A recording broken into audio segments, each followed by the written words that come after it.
Hey everybody, this is Talkative Carl back again for another in-depth discussion about a topic that I was very curious about after the success of the Loki series. And it was earlier this week that I started pondering what villains, what other villains besides like Loki, since Loki did so well, it's easily probably one of my favorite live action, one of my favorite live action TV series that I've seen, a long while.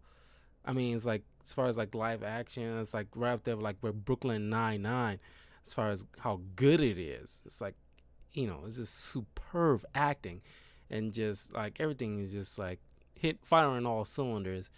And unlike the other two Disney Plus series, Falcon and Winter Soldier and WandaVision, which I do like a lot, but they here and there drop the ball in some cases, and I already mentioned that verbatim in other videos.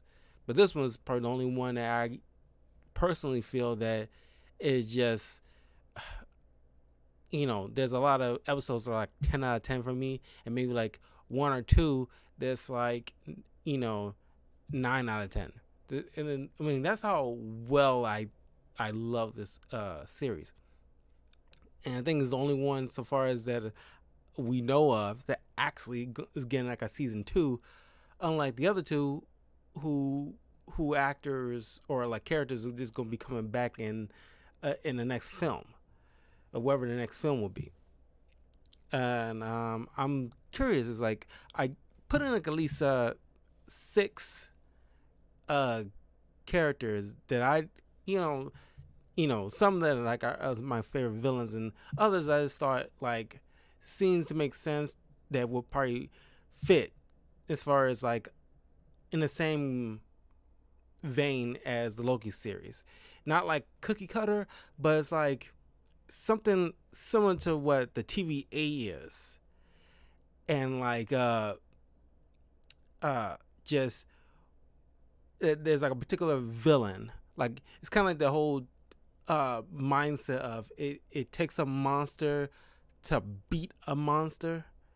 So it's like what if there's like an organization similar to the vein of the TVA, and they take a particular villain from an anime series or anime and pull them into their organization where their abilities are cut off, so they can't retaliate. So they have to like be forced to work with them. And just like with Loki, first episode, see their uh, past, present, and future, and where their end will be, and just like you know, and just follow like roughly the same beats as like Loki as far as like character growth. Let's see, like if they get character growth or not. Uh, so I gather at least 7 characters. Six of which that I got like some summaries of, so I can at least gather like okay, here's what they went through and like their end. This is going to be minor spoilers for these characters and their anime, and their arc in their said series. So fair warning. So we'll start off with one of my all-time favorite anime villains, Yami Bakura, or Dark Bakura. Now, just to give you an overall, this is like a snippet of a summary of his art, or at least why he, is the overarching villain in the Yu-Gi-Oh series, and why he does what he does. He wants to he's possessing. He's an evil spirit possessing the body of a modern day kid who so happens to be like more than likely his future ancestor because they look so similar. But the evil spirit of the Millennium Ring is like a thief king, uh, out to steal the Millennium items to gain power and drown the world in darkness, together with the evil monster Zork and the spirits of the villagers of his, home village of ancient Egypt. His village was sacrificed by Pharaoh Atem's advisor Akhenaten, or at least, with the uh, uh, go ahead by Atem, which is Yami Yugi's father. Uh, so the father and his advisor Akhenaten created Millennium Items in the first place, by which of sacrificing the souls of Thief King Bakura's village. And of course, he was a kid at the time, but he was there. He was the sole survivor, so he pretty much got like survivors. I won't say survivor's guilt, but being the last survivor of your village, the only one left, and you have to witness your family and friends, people that you grew up with, so far as like of that age, and witnessing them being used to make essentially trinkets. So that led throughout the series him hating Yami Yugi so much throughout the series. Uh, uh, and unlike Yama Yugi and Little Yugi, where their bond is coexisting, whereas they're partners. They if you ever watch my series review of each season of Yu-Gi-Oh so far, Duel Monsters, I mentioned how they balance each other out. Little Yugi relies on Yami Yugi's confidence and strength, while Yami Yugi relies on Little Yugi's compassion to reel him in if he's go too far. Yami Bakura and Bakura, their relationship is like an abusive relationship in a way. Dark Bakura forces himself out, especially when like normal Bakura doesn't want to.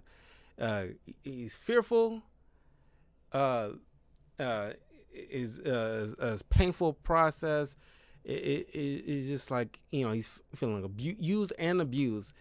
And if you see, like, if you read the manga or watch the Japanese version, you'll see how like intense this is. And he has just no regards of his whole body, except if it comes to his own life, like in the Battle City Tournament, where he's staring off against Slifer the Sky Dragon when dueling Yugi, and he swapped places with modern Bakura, and he's still injured. And Yami Bakura's power and strength keeps the body moving in the process of the body still healing. With him receding, all that pain came flowing right back, and he's not well, and he's, and then an attack from a Egyptian god card would end up killing him. And so it's like, he said it himself, he still needs his body. It's not exactly out of like remorse for his host. Might seem like a glimmer of it, given the fact that he's seeing him in a fetal position, and cold and like scared, and it's like you might have a glimmer. It was like a slight glimmer. You get to see, like, it's just a great just in the art itself. Can just like you get to see like just a look in his eyes. It's like he's staring. It's like, okay, it's like, so he steps in just to take the brunt of the blast, so his host doesn't die, so therefore he does not die along with him. So it's more like at least 98% self-preservation and 2%, a bit of a sliver of compassion. But what if, let's say, an organization comes in, let's say, after the Battle City finals, no, matter of fact, yeah. Well, let's just go with like, uh, uh, yeah. Matter of fact, well, I'm deciding whether or not, like, because like it could go either way. If before the Battle City finals, and like let's say it's before the Battle City finals, uh, Yami Bakura, on his way there, Yami Bakura is like pulled in by some men in suits or like tactical gear, and it's like he's trying to use his Millennium Ring to like neutralize them or send them to the Shadow Realm, but his magic is cut off thanks to some kind of devices they're wearing, or something that's like giving like a radius of a neutral zone to keep his magic at bay. So they drag him in, and they speak to he speaks to a Mobius like character, saying like uh you know uh showing them his life, going from his past, present, and then future, and how he's going to end, which will ultimately leads to his defeat against Yugi, ultimately, and his defeat against Zorak, and like, and then they show it as and like, because like just the outside looking in, because he doesn't know the full scope of everything. All he sees is what he knew to be true. If someone like a Mobius showed Yami Bakura what went on in the Pharaoh's point of view, at least son of the Pharaoh's point of view, that all these machinations, it wasn't young Yugi's fault, or it's just like it's just like so many interwoven things that fell into place that unfortunately brought led to his people. And then it's like and how he would end up. Let's say that happened. What kind of villain? And they brought him in because they need his skills to combat an eviler force that's hell bent on let's say using Duel Monsters, the game, to just like wipe out well, let's just say like to wipe out the all of time, like a Paradox kind of character, but only Yami Bakura is able to deal with him. Like, we need your mindset on how to deal with a character who, like you, felt let's say he gone through certain similar circumstances like Paradox, where he feels like Paradox is like Paradox in the Yu-Gi-Oh! Bonds Beyond Time movie. Duel Monsters led to like massive warlike destruction, and like all these villains and like constant battles between the heroes trying to defeat them. And it's like all that is constant strife affected him and led to the death of his own people, his family, and he felt like, okay, I'm just neutralizing anything and everything, or like at least reshaping the world the way I see fit. And they can't have that, and he's dipping and dodging, just like with Sylvie in the Loki series. Spoiler alert, finding a way to like elude them for so long, but they need Yamabikura because he had the same mindset on how to deal with the uh, uh, opponent like that, because it's just he's in the same boat, and essentially. But what, like, okay, Yamabikura's like, why didn't you go get the Pharaoh? And it's like the Pharaoh has his own. He has to maintain the sacred timeline. We need him to stay on his path. You are in a fixed position to handle this kind of thing. Nobody knows, has this kind of, thinks the way, uh, uh, nobody has that kind of insight on how to deal with this kind of duelist, but you have the same mindset. You both had the lose people, uh, due to like sacrificing your people, or thanks to these dual monsters. We need you to deal with it. That'll be interesting. That would be a cool thing to see, like, and then throughout that arc, Yamabikura, come to the realization that his motivations, like Mobius asks, like, why do you hurt people? He asks Loki, why do you hurt people? And it's like, maybe not in a similar vein, but asking him like deep questions like that. Why do you do what you do? You know, you know. Okay, let's say you get all the Millennium items. Oh, let's say you do all that. What is the end goal beyond that? And like asking those ancestral questions, that'll be an interesting like series. Yami seeing his life, past, present, future. How's that going to affect him moving on, as far as like the things he is doing, or at least going to do, will amount to nothing.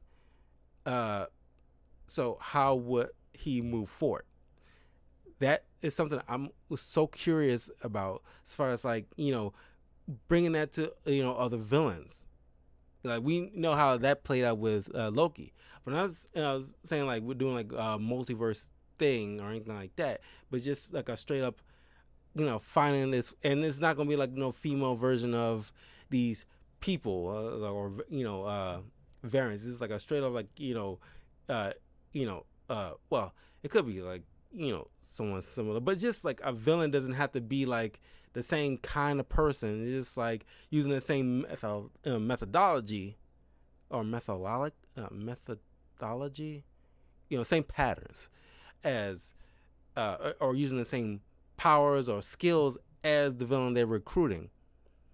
So someone who has the skills as a duelist, and ultimately it comes down to this big duel between Yamabuko, who's actually by the end of the series might actually want to save the world, and just comes to an epiphany of sorts, and seeing that duel play out with a duelist, because Yamabuko's deck is like, it's more like an occult deck, and maybe this duelist is more science based, like the exact opposite of something like this magic or occultist. It's something like just like machine like deck, or chemistry or something to that effect.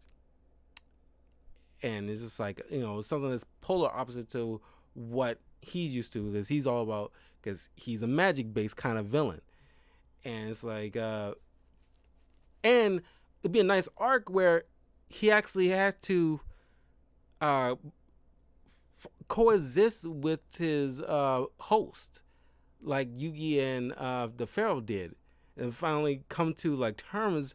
Okay, what, and like if you see him, like they, if like a Mobius like character, show Yami Bakura the awful things he's done, especially to modern Bakura, and having to face the fact that like you are hurting the very person that's keeping you alive,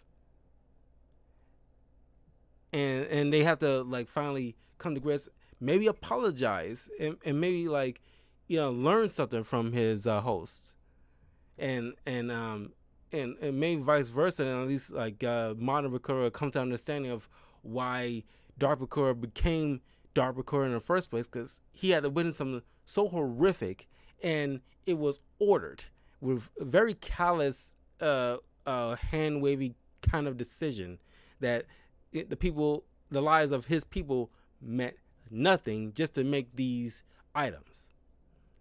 I mean, that would be a cool, interesting thing. Now, this one, I wanted to mix it up a bit with choosing villains.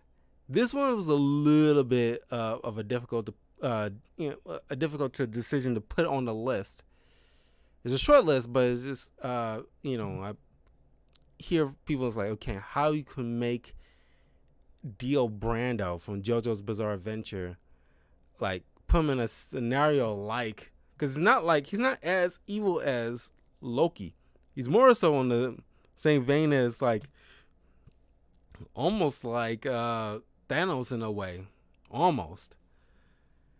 And I don't know. I started giving it a shot. I want to mix it up a bit.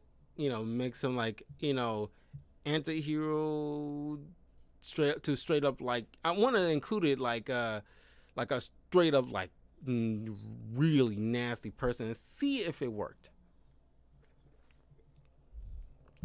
All right, a brief summary of Dio Brando. Like I had to make sure like I get inside their mind and see like we can try to make this work. He wants to ultimately achieve nirvana, meaning he wants peace of mind, or at least be able to know the future, so he can always anticipate it, manipulate it, and just be able to achieve godhood in a way. He's charming, sadistic, insane. When people stand up to Dio, he regards it as disrespectful. He always thinks himself above others. Dio doesn't like feeling small. And there's only two people, if you can believe it, only two people in the world that Dio had any admiration or respect for. It was his mother, who he witnessed being abused by his own father as a young kid in the very first JoJo's Bizarre Adventure arc. And later on in the future series, there's this character called Pucci. Yes, his name is Pucci, who apparently a lot of people want to ship together with Dio, but there's no sexual thing. He's like a priest, but it's like there's no sexual feeling towards Dio. He has, it's like platonic, strictly platonic, and it's like he actually talks with Dio, and like he does, unlike Vanilla Ice in the arc where Jotaro would be like the main protagonist. Vanilla Ice, is like a very yes man type of character, refusing to challenge Dio at all intellectually or whatever. Pucci, completely challenges Dio. Like he, talks to him like just like anybody else. He believes in Dio's goals and will achieve it, even if Dio, either according to Dio's words himself, if something happens to me or I lose my way, I need you to achieve my goal, no matter what. And like he even put you through this series of kind of tests to prove himself. Like he doesn't fall for like any physical wants or all these like what he considered as like human needs. He and like Poochie proved himself, and and it grew into like a actual solid friendship. He actually would consider Poochie a friend. uh Poochie would definitely go out his way to help his what he considered a actual friend of Dio to him to Dio, but it's hard to say if Dio will feel the same way towards Poochie as far as like friendship wise. Um, uh, During his time underwater in that coffin, he had an epiphany about Nirvana, true happiness. To Dio's knowing the future, so he always prepared. But this proves Dio isn't satisfied with anything.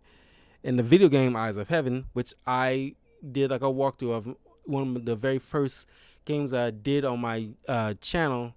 You can check it out. It's on my YouTube channel. It's one of the very first things I did. The audio was crap as far as like me trying to talk. I did not know any better like I do now. But I tried. But the game's still solid. It's gonna be minor spoilers for that game too. But in Eyes of Heaven game, he achieves godhood, but still isn't satisfied and wants to conquer the multiverse at that point. He has a messiah complex. So, that's the thing. Dio wants to be God, and like his Achilles heel, if anything, is that, or at least psychologically, an Achilles heel. He's never satisfied with what he has. He's always he's going to always want more. He already achieved godhood in his own universe. Then at the in this skewing of the story of the anime in this video game, he already achieved godhood. Now he seeks to conquer other multiverses and to just be worshipped as a god throughout like time. Ultimately that didn't come to pass in the game, nor in the anime, but that speaks to a lot about like where his mind at, or at least what where it's going. When he was younger, like I said, like his father was extremely abusive, and they didn't think of anybody but himself. Even after he abused his own wife, and which Dio had to witness a lot, and as much as he tried to do anything, he always got beat himself. So Dio only known hardship and pain, and even on the streets he had to like fight for himself, because his father tells what kind of scumbag he is. After his wife died, all her worldly possessions, that she, at least the ones that was buried with her, he took it just to sell it so he can buy more booze. So that's what kind of level scumbag he is. I mean, so even after like Jonathan Joestar, his father adopted Dio, and Dio never saw Jonathan as a brother. He, by the end of the first series, he grew some respect for him, at least enough to take his own body to put his head on after Jonathan decapitated him. But he only saw the abduction as like taking pity on him more so than anything.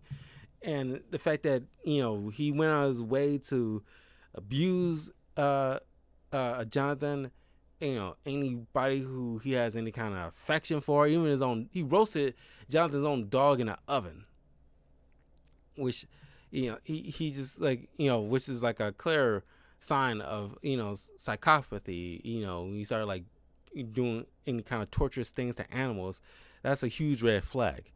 But it's throughout the series, he's just like, when he became like a vampire and then eventually a stand user,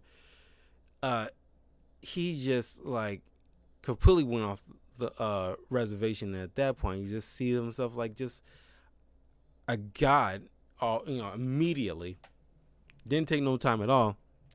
People like to put like Dio on the same level as like real life psychopaths like Ted Bundy in a way. And let's say halfway through Jotaro Kujo's JoJo's Bizarre Adventure series, it's like Act 3 or Generation 3, like however you want to put it. Let's say halfway through, Dio was pulled in by an organization. His stand ability and all his other abilities are neutralized, and he's being brought forth to a judge, and Mobius asks of him to seek out this worser stand user that is pretty much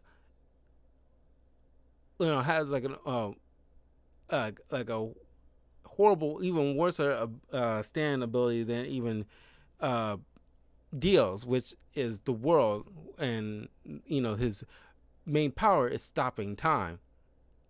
I say it's someone who else can not only stop time but move it faster or reverse it, which is kind of like, or even pause it. And it's kind of like does more than what Dio's stand can do. And it's like in Dio, every time he come in contact with this kind of stand user, and it's like, if you ever watch JoJo's Bizarre Adventure, there's always like a tit for tat kind of strategy, out thinking the other person, very detective work, and Dio has to like finally meet his own match with this kind of stand user who's out to conquer the world, and he's not into like teaming up. If you wondering like what these people try to team up, it's just arguments say like these villains that they're after doesn't want to team up, and it's like seeing, and then treat Dio as a lesser than, which he ultimately hates to his core, and like and out of sheer rage just try to go after this dude and try to murder the hell out of him, but he's just getting his butt owned. And it's like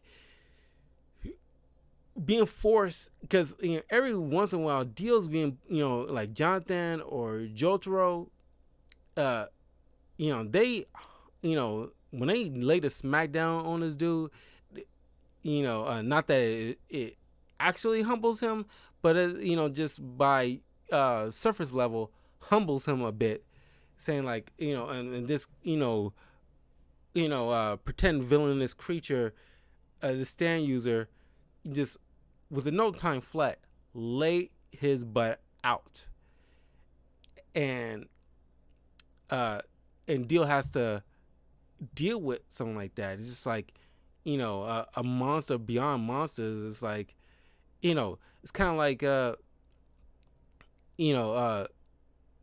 it's like the Art of War is Sun Tzu. It's like you put in a opponent like in a corner, watch him become a monster beyond your wildest dreams kind of situation. I'm paraphrasing, but it's like that. And it's like Dio's dealing with a monster beyond his own wildest dreams, and something like, it's hard for me to like describe because it's just spitballing here.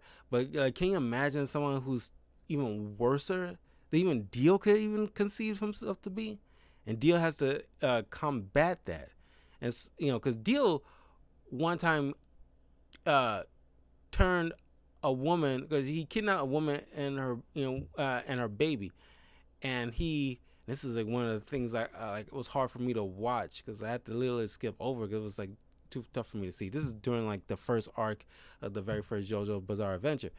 Uh, uh, he turned a woman into a vampire and allowed her to eat her own baby. And I can't imagine if you could try to imagine someone who will do something even worser than that. And we're talking about Dio, who has no problem splicing people with animals, just because he feels like I'm God, I can just create whatever I want to create.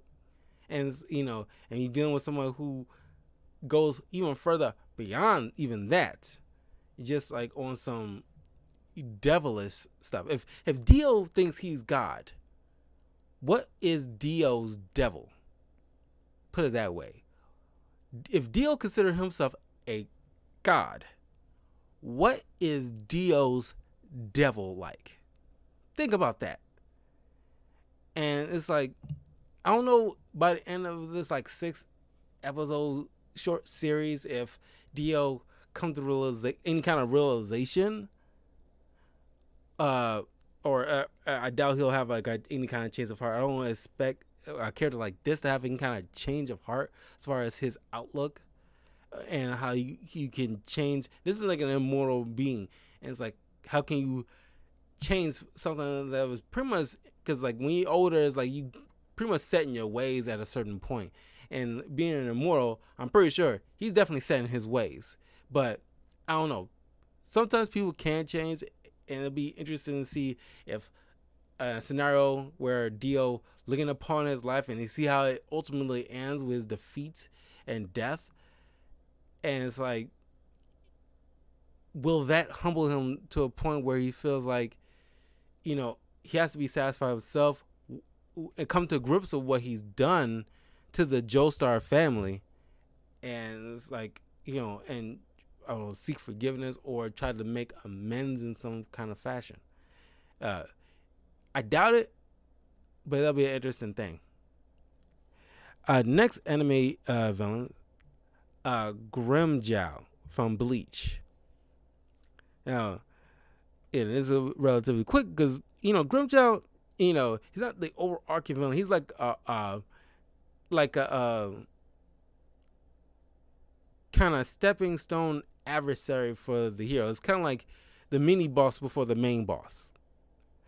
And Grimmjow is it's like Ash Ketchum with Gary Oak in like the first season of Pokemon, or Yugi and Kaiba, or Goku and Vegeta. It's like that kind of rival that one of the go far beyond just to test each other and see which one we're going to beat each other.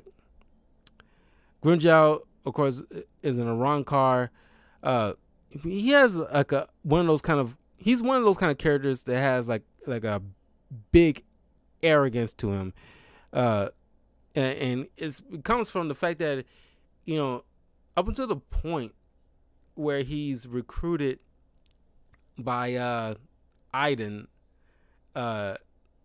in the Bleach in Bleach arc, when Ichigo has to fight these group of people, including Grimmjow. Grimmjow always thought himself as like the best. He's always been the strongest, and he's out to prove himself always to be the strongest. He knows he's not going to be able to beat Aiden, but he feels like anybody else I can definitely take. Doesn't matter to me because I'm that good. And he always wants a challenge and prove his greatness. But eventually he had to understand his limitations. But that ultimately ended up in his death before he come to that realization by Ichigo. But what if before Ichigo goes to the Wakamundo to save Orihime, let's say at some point, somebody pulls in an organization pulls in Grimjow and say, we need you to defeat this, let's say, Soul Reaper, or like a Soul Reaper mixed with an Arrancar, someone like Ichigo, but just evil beyond understanding. It's like someone like Aiden, but with like the someone like Aiden. Let's say it's someone like Aiden, but they feel like Grimjow is the one that they need, given the fact that he pretty much 2 or 3 times laid out. It's been a while since I've seen Bleach. I'm going to eventually do a walkthrough of each season of Bleach, for the channel. Eventually, it's on the list. But let's start upon this.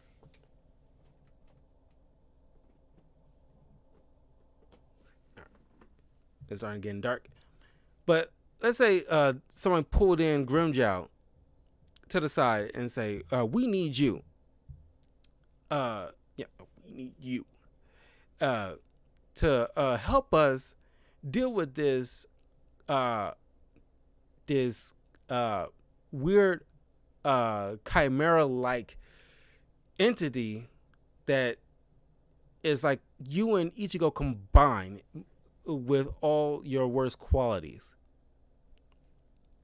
And they felt like, Grimjow, since his end is ultimately coming, we can pull him out and put him back later. But we need him now because we feel like he's the one that it can easily deal with this guy, because you dealt with Ichigo 2 or 3 times already. And we feel like you're more than capable of handling this kind of guy. So they show him his past, present, and future. Same deal. And Grimjow seeing this is like, I can definitely see Grimjow, losing it. It's like, how can I lose to this guy? You're lying. Like, get me out of here. And he's trying to fight, and it's like, try to draw his sword and everything like that. But it's like, his powers are neutralized, and it's like he's being like tased and like hogtied and everything like that. Cause it's like, or at least maybe he's being wherever organization's power is here, they pretty much forcing him to the ground where he can't draw a sword, or he just can't move, because he's pretty much like under their control. And so like Mobius, like kind of character, ask him, why do you like hurting people? And it's like, it's like, like they're in my way, or it's like I only hurt people who like get get in my way, or like I need like a good challenge, or they're stronger. And then ultimately he has to learn that he's not the best. He's going to go be somebody better. And that's true in life. It's like there's always going to be somebody better than you in something. You can't always be the great. You can't always be the better fighter, because there'll always be somebody better. It's kind of like the whole rule with dealing with bullies or in school and whatnot. Or like if you're like the best, or in prison or school or prison or wherever, kind of like social, kind of setting.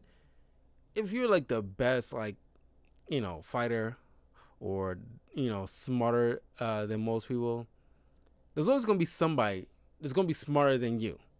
And of course, you can always test your mettle against them, but at a certain point, you're not gonna be like the overall genius in the room anymore. There's always gonna be somebody smarter than you, or at least in his case, there's always gonna be somebody who's gonna be stronger than you. And it's like through the course of this, maybe he learns this lesson by finally humbling himself, and that's ultimately how he ends up defeating this adversary who is always on the attack. He's always trying to beat him, but like no matter sheer force of power he lays out, or a new level of a level up ability that he gains, uh, this creature keeps coming, and it's like it wasn't until the fact that he lays down his sword and comes to the realization like, yeah, there's no way I can beat you. Do what you will, but I submit. You are my better, kind of situation. And then that ultimately like dissipates this creature. And as I say, maybe like this so-called creature can be like Grimmjow's variant. Let's say it's Grimmjow's variant, and it's some variation where he just completely like goes berserk in a way, kind of like Ichigo and his Hollow Mask, and something similar happens to Grimmjow, something to that effect. That'll be interesting to see, something like that. This is gonna be a little fun one. Jesse and James. Let's say at some point, Pokemon has been going on since like early 2000s. Let's say, well, I think the year 2000 specifically. No, 1999. Yeah, it's like 1998. It's been going on since 1998, and up to this point, Jesse and James have been going through like a hell of an arc within themselves. But just go over there, brief something like Jesse, bring in Meowth too, but because they're a package deal. James grew up in like a very rich family, always wanted his independence. And his family was forcing him to, in like an arranged marriage to Jesselina, who's like a weird twin, not actually a twin, but it pretty much look alike, only with a southern accent. She looked completely like Jesse, but with a southern accent. And Jesse's mom was actually, a Team Rocket member when she was young. But on a search for Mew, she disappeared or killed, leaving Jesse an orphan. So she grew up poor and had to do, a lot of stuff just to survive. Some not so pretty, and they eventually met up in like the Team Rocket organization and became partners. And in the manga, they eventually like come to realize, they have feelings for each other. And here and there in the anime has been spotlighted on, but not like thoroughly, delve into, which we all knew these two would more than likely end up together because they've been with each other for so long. And they're two peas in a pod. But in the anime, they actually got married and had a child, but these two's upbringing were kind of harsh in their own way. It's kind of like they're opposites attract. One rich, one poor, and it's like they wanted like certain things. Like I said, James sought out independence. He doesn't want to be forced into loving somebody that he does not care for like that. And they actually, unlike the other villains that have been on this list, they actually have some shred of morality and lines they don't cross. It was like during the Orange Islands League where Pikachu and Meowth was trapped on this island full of gigantic monsters, not monsters, but gigantic Pokemon, and like, Jesse and James, along with Ash and his friends, sounded Pokemon right in the nick of time before Meowth and Pikachu was about to be attacked by these gigantic Pokemon, and it's like it's one of those little rare team up moves that you see here and there, either in the anime or in the films. But what if at some point, let's say after the events of the Olola region, they was pulled by some organization. A Mobius-like character asks, "Why do you do what you do?" And of course, their Pokemon get taken away, so they can't uh, utilize their Pokemon to defend themselves, and they pretty much have to. They was looking upon them, this Mobius-like character looking at them and asked, "Can you help us deal with this evil trainer that not only stealing Pokemon but abusing them and forcing them to do God knows what?" And like as much as we see Team Rocket steal other people's Pokemon, they never, at the very least, abuse any of them. And a lot of times they had their fair share of Pokemon throughout the series, and a lot of them it was like very comedic moments between them, and some very somber. And like you ever seen the anime, there's some very touching scenes that a lot of these trainers have with their Pokemon, and Jesse and James are no exceptions. They're not cold-hearted as like the Team Rocket boss they work for, or any other boss of the series that does even harsher things. And a lot of times, Jesse and James in the anime films like to at least try to stick their neck out to help Ash and his friends stop any kind of climactic devastation caused by someone's Pokemon or just a Pokemon in general, or just the individual who is manipulating things on the sidelines. So there is some humanity in them. They're not completely cold-hearted.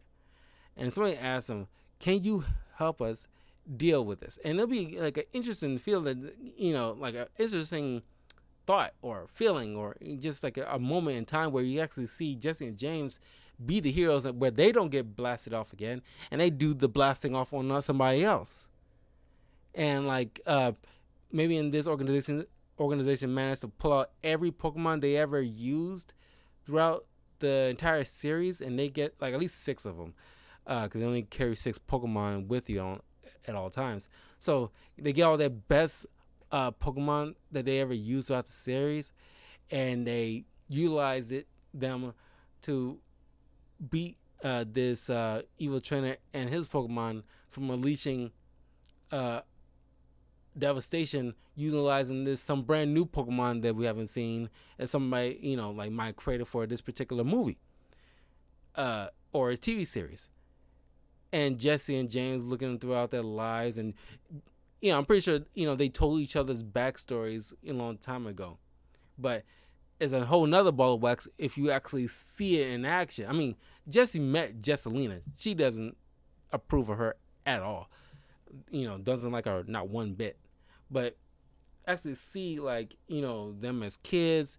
James get to see how Jesse actually lived growing up in the slums and having to do all kinds of God knows what. Because we've seen something like that in the anime with Meowth, and how he had to go through just to learn how to talk, and he fancies this girl Meowth, but this Persian came in and swooped up off her feet, or paws in this case, and it's like he's being after, because we all done stupid things for a girl or a guy, but in Meowth's case, I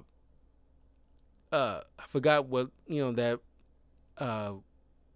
that female Meowth said to him. It's been a long time since I've seen that filler episode, but pretty much didn't think he was strong enough or knowledgeable enough, so he went on his way to learn how to talk like a human. Then when he went back to her, she looked at him like a freak. But then Jesse and James took him in, and then became a trio in crime. And let's say it's like a heist kind of series where it's like, you got actual thieves trying to beat a bigger thief stealing all these other strong Pokemon throughout, like, let's say, the timelines, or whatever. Where while different strong legendary Pokemon at their weakest, he captures them, uh, and try to bring them to a present to utilize to cause complete devastation. And it's up to Jesse and James and Meowth to put a stop to it. And they come to the realization that, you know, ultimately, they have, admit their feelings towards one another. And it's like James could say to Jesse, like, I'll blast off with you any day. Or something romantic like that. And they, share a kiss. And, and by the end of the series, they, they want to do better. And, like, maybe they join the, Officer Janie's police academy or something like that by the end of the series. Or just, go back to, James's family home. He takes over, whatever business that they're in, or just decide to, use his inheritance to start up his own, Pokemon ranch, or be like Pokemon Rangers or something like that, where they care for Pokemon and and look after them, and start that kind of life. Maybe that'll be interesting, because they do have overinflated egos.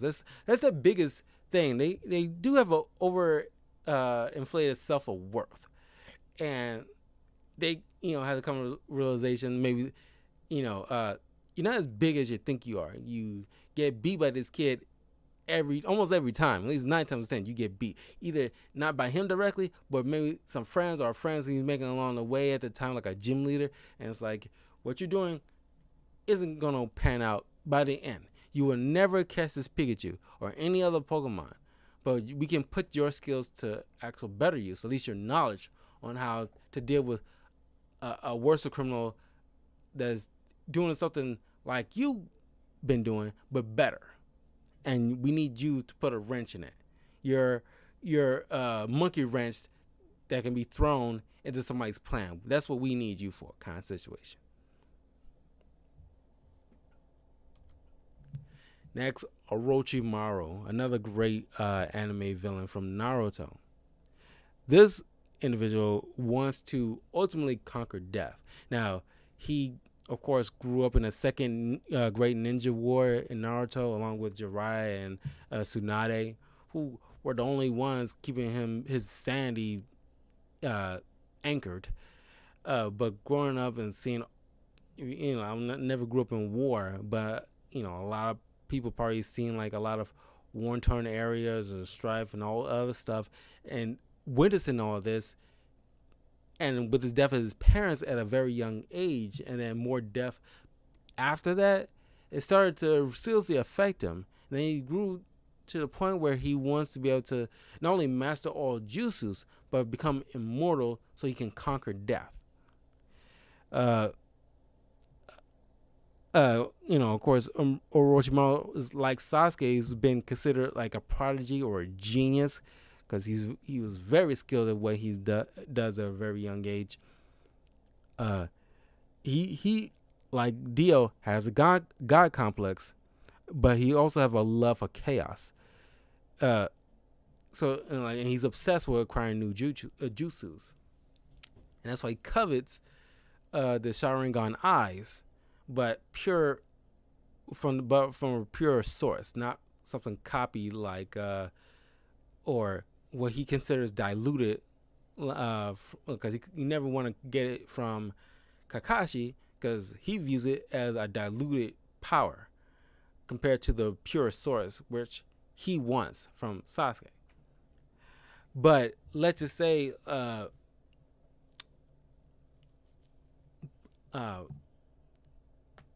before he meets his supposed end by Sasuke in the cave,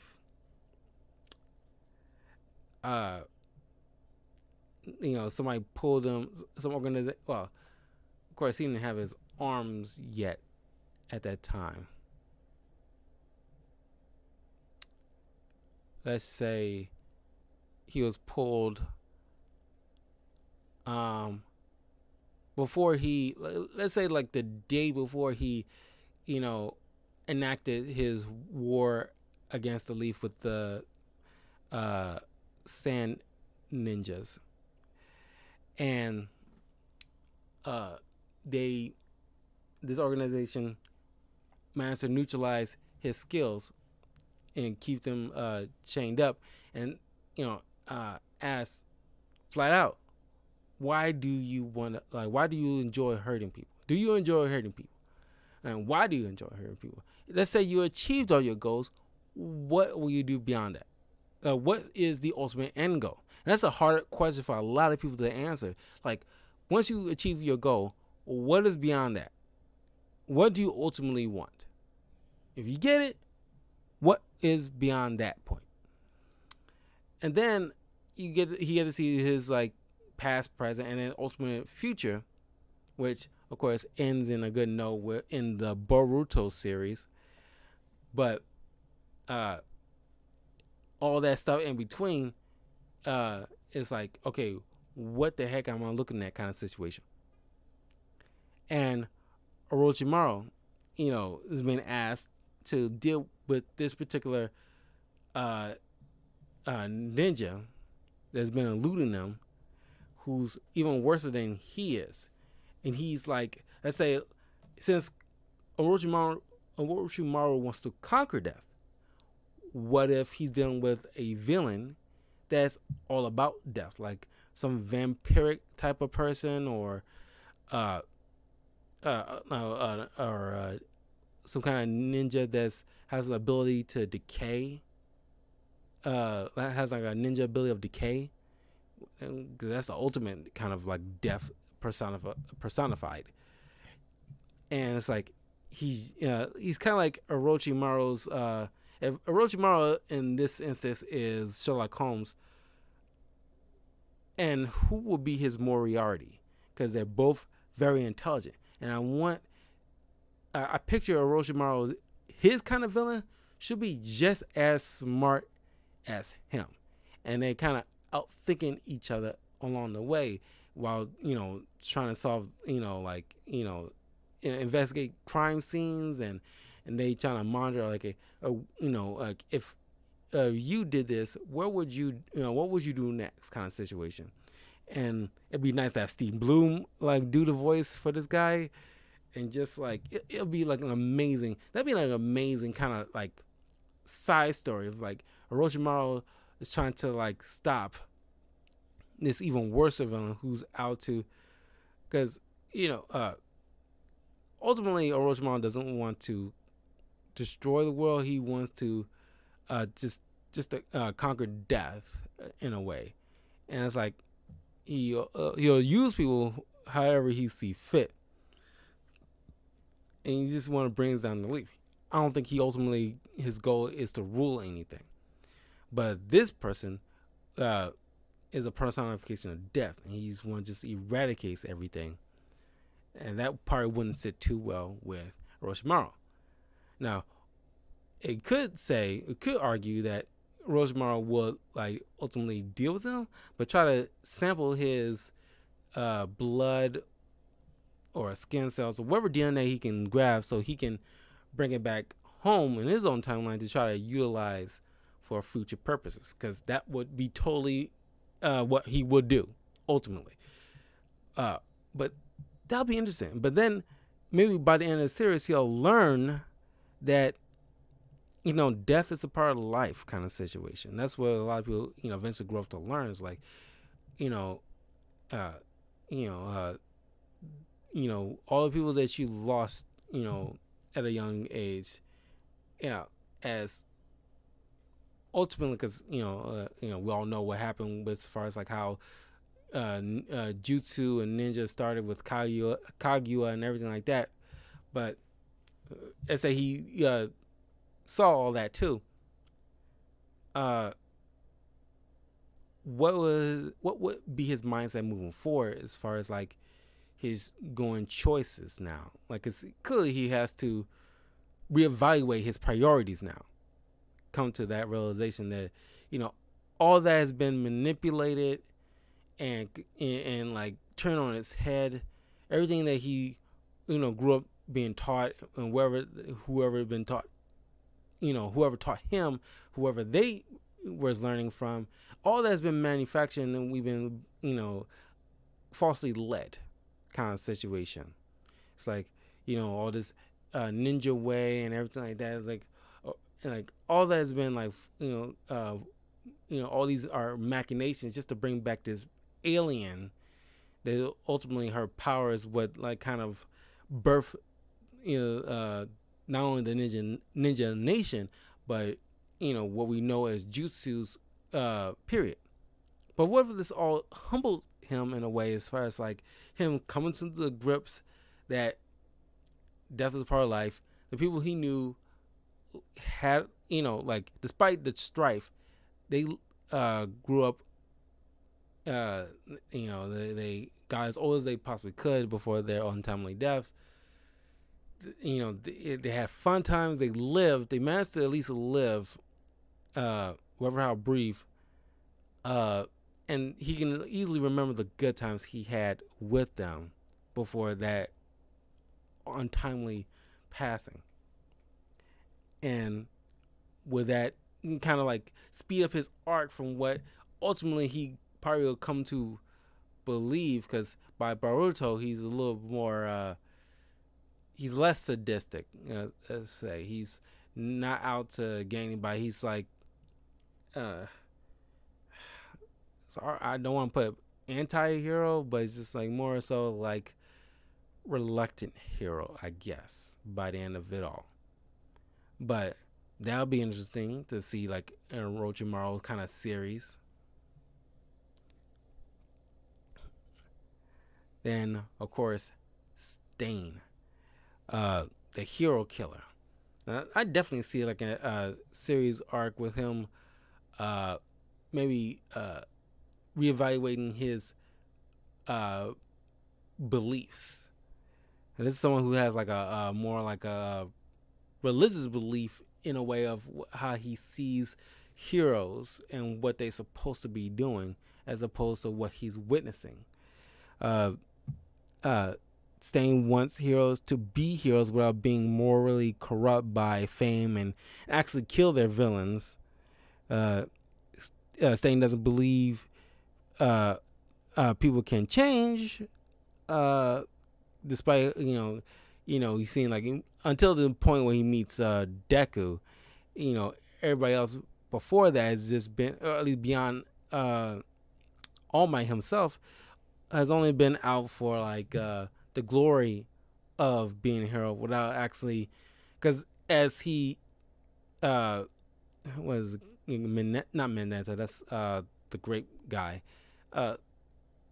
Maginium, I think that's the hero name, where you got the super speed leg engines. As he mentions while he's on the ground, telling him like, you went after me to settle a revenge plot. You went out. You wanted like revenge against me, and you went out your way to try to. You finally caught me. But while this innocent bystander is standing right here, or at least not the hero that he's about to kill, instead of making sure you go out your way to protect him or save him or get him out the way from me, you completely ignored him just to satisfy your own revenge against me. And that's why you are just as bad kind of situation. And of course, he unknowingly ended up creating, after in his arc, he unknowingly, or at least in the series, after he's defeated in prison, he unknowingly created Stain followers, and his ideas are being warped by these other people that showed up by the end of the Stain arc.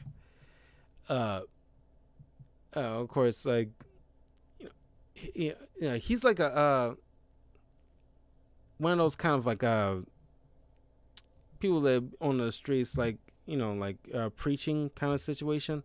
That's what he pretty much tried to do before he ultimately become what he became. And it it would be interesting that, let's say, after his defeat at the hands of uh, Deku and the others, he's pulled from prison by this organization. Shows, past, present, and ultimate future, wherever that might be. Was we don't know. Well, I'm pretty sure people who probably read the manga, he'll probably come back. But for right now, we don't know. Let's say he does come back, and ultimately he might, let's say, something comes up and he finally comes to the realization of what true heroes are by watching Deku, and like he sacrifices himself for the greater good kind of situation. Well, if like he sees all that, and he is asked like, why do you enjoy hurting people, and when you achieve your goal, what's that beyond that? And it'll be great to see that he comes to the realization that what he's been doing is ultimately hurting, causing further pain. He's inflicting pain on other people that he's like he's refusing. He's so blindsided by his own warped sense of what hero's supposed to be, his like ideology. He's so blinded by that. He's not seeing the forest between the trees. Like he's not witnessing the pain he's causing. Like this kid went out his way to track you down because you hurt somebody that and like seriously hurt somebody, nearly killed why is that? Why do you think that is? And it's like, maybe of course he's probably too bullheaded to come to the realization right away, but maybe through the course of this kind of like pretend series, he comes to the realization that or at least maybe somewhere in between, may not fully agree still about some heroes capitalizing on their hero work, but maybe somewhere in between, somewhere in the same wavelength as Deku, who live and let live what other heroes choose to do with themselves and their powers, but just be another shining example like Deku and like All Might, the only two people he actually see as truly acting like heroes. He get to ultimately be that by going after maybe like a villain who, if he doesn't like villains that like to who's morally corrupted by fame and all that stuff, someone like a character from The Boys in a way, maybe not like Homelander, but someone like in the same vein. Like if All Might had like a Homelander version of himself, and Stain has to deal with a villain like that, who's definitely like subjugating his people, and like they looking at him like like a god and worship him, and he's like or someone like Omni-Man from Invincible. It's like maybe not that powerful, but in that same vein, it's like he has to deal with something like that, and like and it's like throughout the way he's like what would Deku do, or what would All Might do in this situation, and he learned to smile and be there for people instead of blindsided by just taking down another villain or another warped superhero. He goes out of the way to be a shining example to the people, and ultimately go out of his way to save them from this worse monster. That will be an interesting that'll be an interesting thing. But that's just my take on it. There's other characters that I was like one upon his list, but I just gonna probably do like an honorary kind of mention, like maybe Zamasu from Dragon Ball Z, because I never put like a Dragon Ball Z character on this list, but in his little view on how humans are, and maybe he's pulled to the side in like a TVA organization, and he need him to deal with a worser deity that's out to do something, because he's like he was like a good person that eventually warped into a bad guy. So maybe he's dealing with like someone who not only doesn't like humans, but he doesn't like any. He wants to eradicate all of existence, including gods. And he's saying like, you think humans are bad? You gods are a lot worse. And he's challenging Zamasu's own belief, and it's like, of course, Zamasu doesn't like the idea that humans are self-destructive and everything like that. But then he gets that thrown in his face, like, you guys are just as self-destructive, if not more. And then because your battles, you end up causing the death of people below you. And it's like, I'm going to neutralize all of that. Like, that'll be interesting to see, like, that, he comes to the realization that, I pity them more than anything in the world. And it's like, being put in their shoes when dealing with someone who's even arguably more powerful than me, that I have to be the one to, take down before he does something completely drastic around the multiverse. That would be a cool, looks like small series to see. But I'm rambling at this point. If you're watching this on YouTube, please leave a comment below. Let me know what your thoughts would be. Like, what anime villain do you think would make like a not TVA, but like similar to the Loki series? What would make a good series with starring like a particular anime villain? And Light Yagami doesn't count because he already has his own series technically, because it's called Death Note, so he's out. But like, please, like, leave a comment below. Let me know what your thoughts are about my ideas. I'm curious to know what you guys' ideas are, and I will see you guys next time for more discussions.